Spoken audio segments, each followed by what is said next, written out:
You check mga ka-critical Quadro Alas nagparamdam na naman after na hindi nga umobra ang The Nightmare na si Top Alice sa The Monster na si Inoue. Grabe matapos nga ang palitan ng malalakas na suntok ng dalawang undisputed na ito ay tuluyan na ngang winakasan ni Inoue si Top Alice sa round 10. At least umabot ng round 10 ibig sabihin matibay din talaga itong si Top Alice mga ka-critical. Isa nga sa nanood ng nasabing laban ay walang iba kundi ang angas ng Pinas na si John Riel Casimero.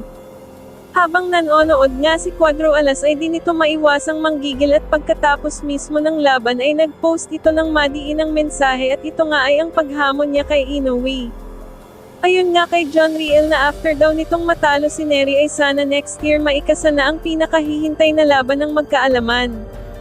Dagdag pa ni Alas ni alam naman daw ni Inoue na siya lang ang makakatalo nito kaya naman ayaw siyang pansinin nito at halatadong umiiwas, kumbaga nagpapalusot lang daw ang hapon para maiwasan siya, bagamat marami ang naghaha o nag-disagree sa pahayag na ito ni John Riel ay marami din namang sinuportahan siya at nananabik na rin na magkaharap na sila ni Naoya Inoue. Ikaw isa ka din ba sa naniniwala na kaya ni Quadro Alas ang The Monster o hindi? Comment down below.